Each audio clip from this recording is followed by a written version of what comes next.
Ya, selamat datang kembali rekan-rekan pembelajar hukum perdata dan acara perdata.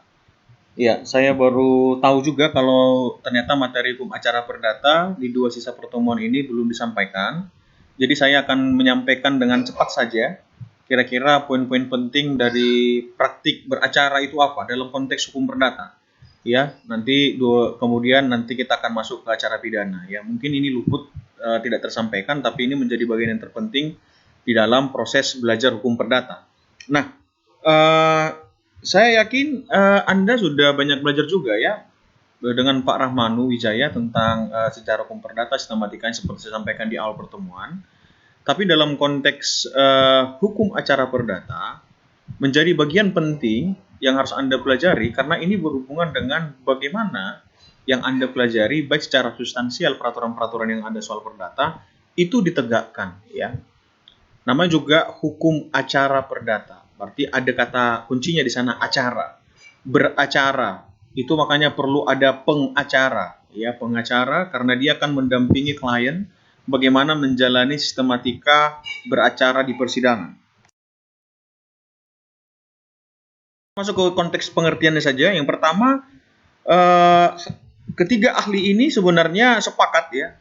Ada An-Nasir dan irisan yang sama, baik itu Wirjono, Pak Sudikno, Prof. Supomo, ya ketiga guru besar hukum perdata ini menyepakati bahwa hukum perdata itu adalah cara bagaimana menegakkan hukum material. Hukum materialnya tentu yaitu peraturan perundang-undangan atau undang-undang KUH perdata, ya. Jadi bagaimana supaya aturan itu ditegakkan, disitulah hukum formil dibutuhkan. Dan hukum formil itu disebut sebagai hukum acara perdata. Bagaimana harus bertindak di muka pengadilan, bagaimana pengadilan harus bertindak, dan bagaimana melaksanakan peraturan-peraturan hukum perdata. Ya, bagaimana menjamin ditaatinya sebuah hukum perdata material melalui hakim, ya. Dan bagaimana pula hakim mempertahankan tata hukum perdata. Ya, saya pikir pengertian itu sudah cukup di sana.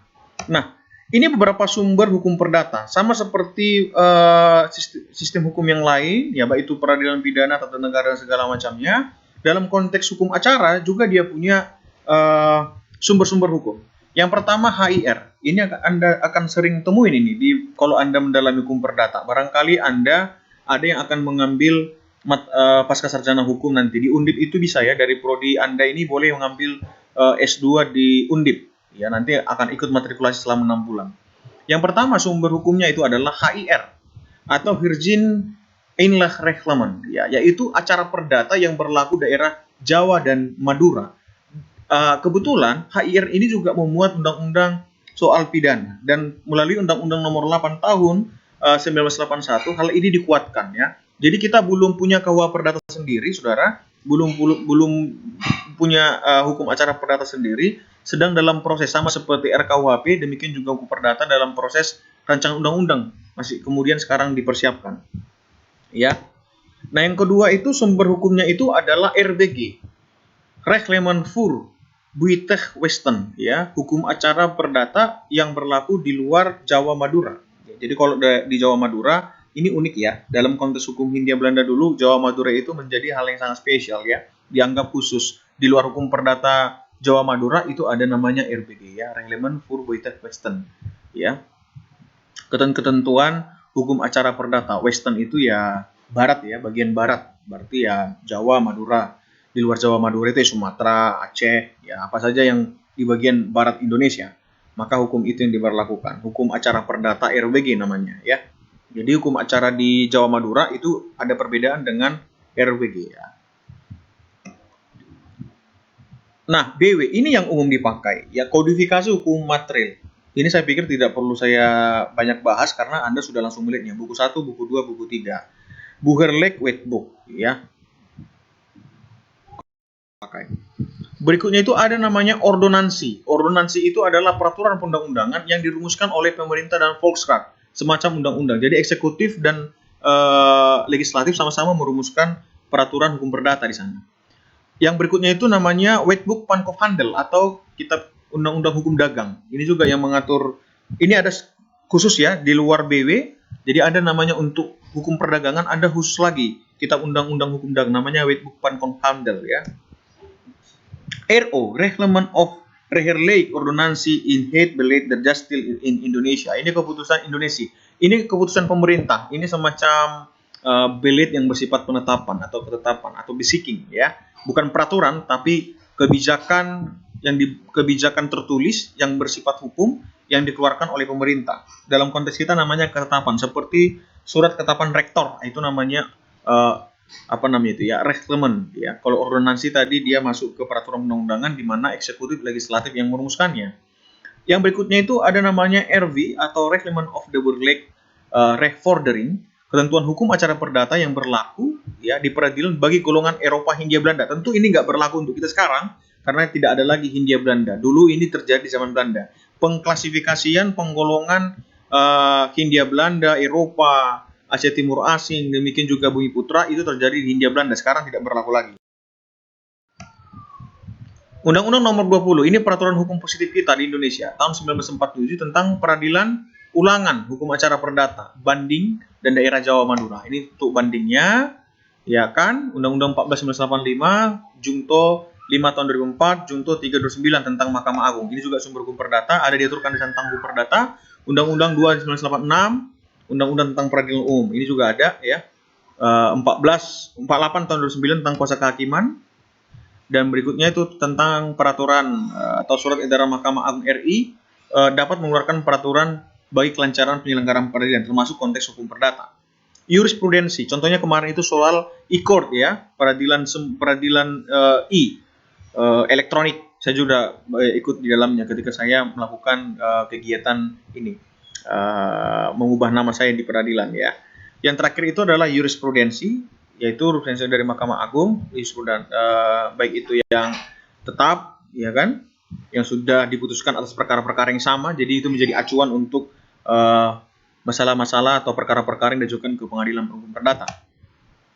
Oke, dan pendapat pakar. Nah, ini beberapa asas hukum acara perdata. Yang pertama, hukum hakim itu bersifat pasif, ya.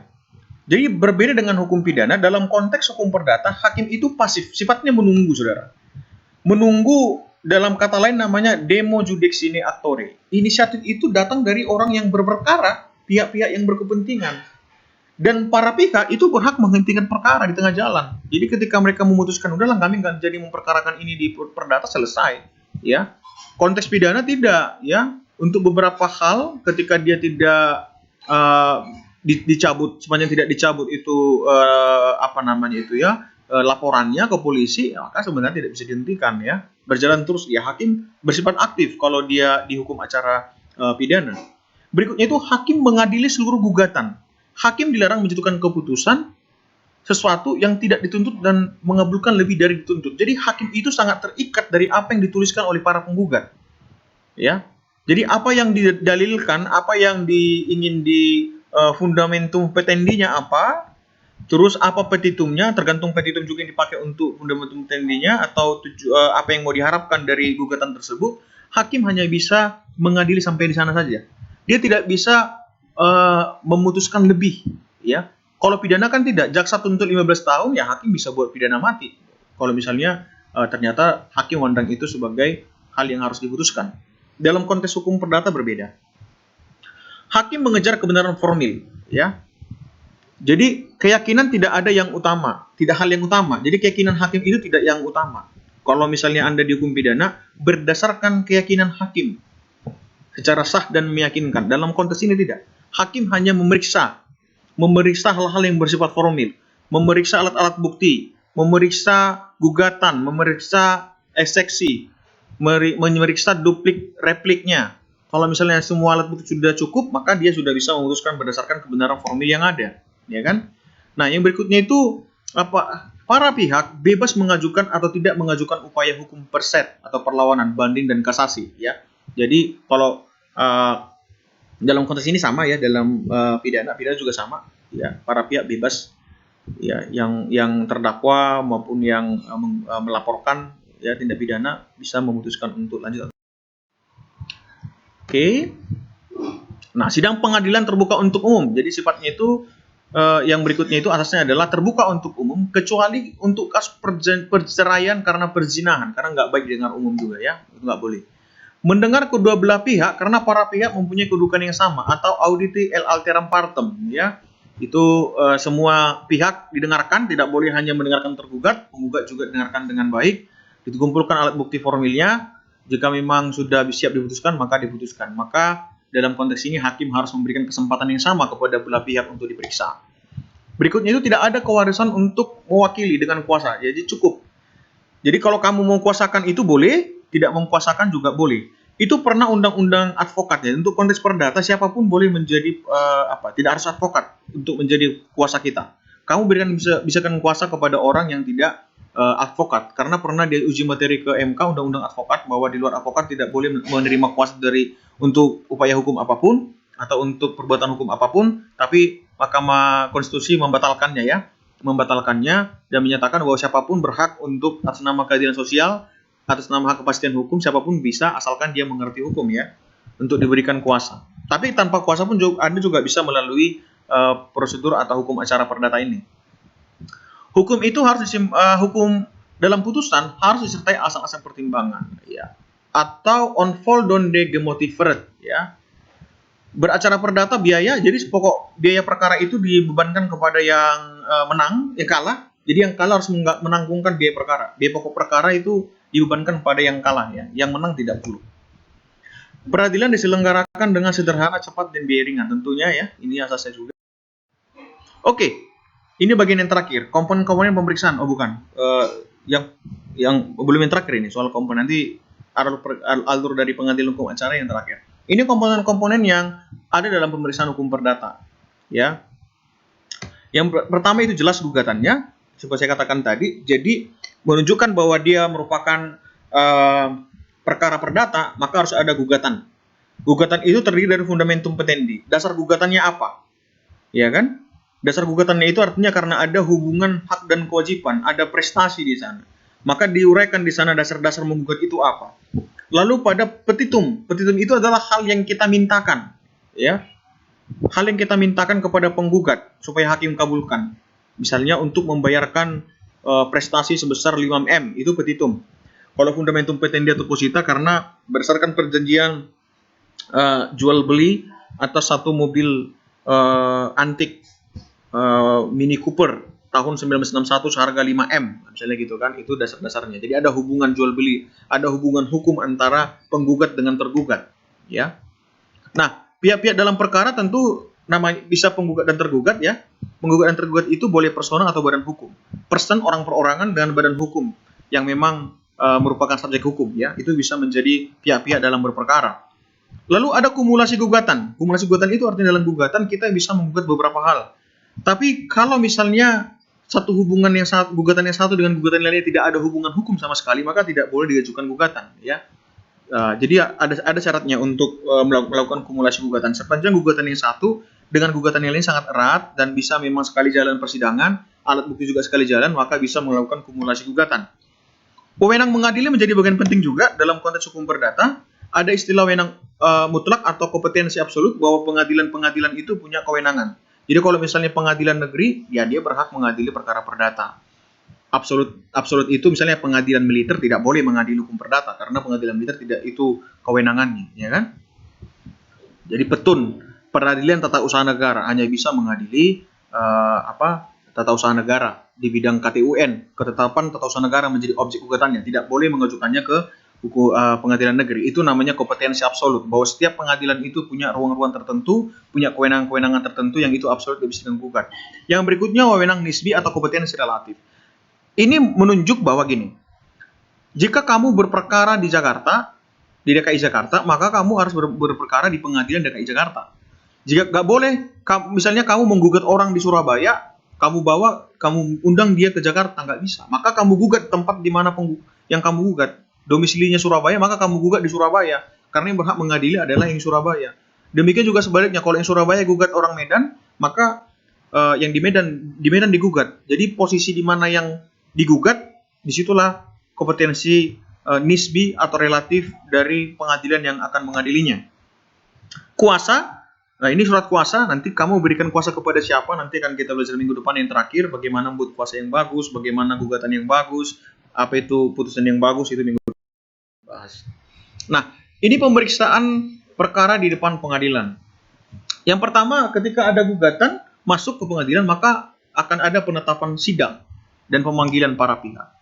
Jika dibutuhkan akan memberikan sita jaminan. Biasanya akan, karena misalnya kita ada menggugat secara perdata, takut kalau suatu harta yang akan digugat itu dijual, kita buat sita jaminannya ya.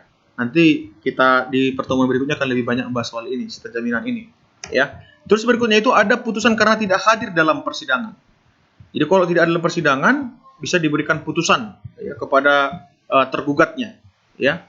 Berikutnya itu ada perubahan dan pencabutan gugatan. Barangkali ada perubahan pencabutan gugatan itu diizinkan oleh pengadilan. Bisa diperbaiki gugatannya, barangkali fundamentum petendinya tidak bagus, tidak sesuai dengan positanya, maka diminta untuk ini, atau juga mencabut gugatan. Ya, ada mekanisme untuk melakukan hal tersebut. Nah, yang berikutnya itu ada perdamaian di depan sidang pengadilan. Jadi setiap pertemuan minggu lalu sudah sampaikan kepada Anda, dalam konteks hukum perdata, hakim memiliki kewajiban untuk mendamaikan para pihak yang sedang berperkara, ya, mendamaikan. Jadi tidak harus selesai semua hukum acara baru dikatakan hukum acara selesai, tidak. Jadi setiap sesi, apakah itu masuk di gugatan, membacakan gugatan, eksepsi, menjawab gugatan dari penggugat, dibalas lagi dengan replik, jawaban oleh tergugat, dan duplik oleh tergugat kembali. Jadi jawab menjawab ya. Kalau misalnya di level eksepsi sudah langsung berdamai boleh, ya kan? Di replik berdamai juga boleh, di duplik berdamai juga boleh. Jadi perdamaian depan sidang pengadilan. Jawaban ya, jawaban eksepsi, gugatan, rekompensi. Nah, jawaban itu adalah ketika kamu menggugat seseorang, maka tergugat diberikan waktu untuk membuat jawaban atas gugatan yang kita ajukan kepadanya. Tergugat menyiapkan jawaban. Lalu kalau kamu misalnya kalau penggugat ingin menjawab jawaban dari gugatan yang kamu berikan, itu namanya eksepsi, melakukan perlawanan terhadap jawaban tersebut. Atau ada juga dikenal gugatan rekompensi.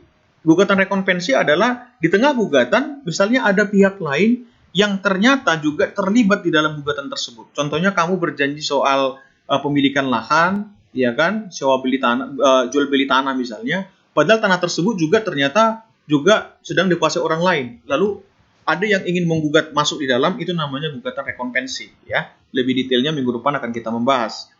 Berikutnya itu replik dan duplik. Ketika sudah ada eksepsi, ya kan, jawaban dari penggugat, maka direplik oleh penggugat, dijawab kembali oleh penggugat, dan dijawab kembali oleh tergugat dengan namanya duplik. Lalu ada pembuktian. Di mekanisme pembuktian itu akan dibicarakan juga alat-alat bukti, ya. Alat bukti itu bisa tertulis, bisa surat, ya kan, bisa juga saksi atas perjanjian misalnya, demikian juga keterangan ahli dan segala macamnya, itu bagian dari alat bukti. Pemeriksaan setempat, jika dibutuhkan, seorang hakim bisa langsung melihat tempat objek perkara, ya, itu namanya pemeriksaan setempat. Ini juga masuk keterangan ahli. Lalu yang terakhir itu ada putusan pengadilan, ya, putusan pengadilan.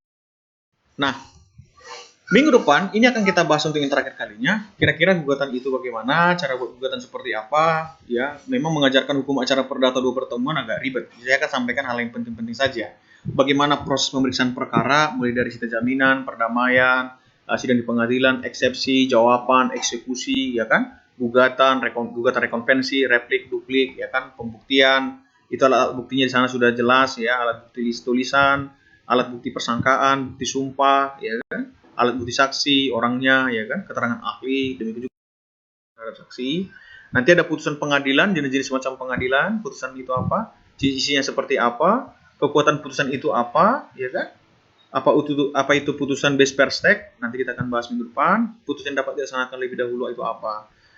Melaksanakan putusan pengadilan ada yang eksekusi, ada yang memohon, melaksanakan putusan, dan macam-macam melaksanakan putusan. Itu minggu depan akan lebih detail kita bicarakan. Baiklah rekan-rekan hukum acara perdata, ini sebagai pengantar saja. Semoga berguna untuk memahamkan Anda bagaimana kira-kira beracara secara perdata di dalam penegakan hukum material perdata atau undang-undang yang mengatur soal perdata, baik itu KUH Perdata, baik itu juga peraturan-peraturan positif yang ada di Indonesia yang itu berhubungan dengan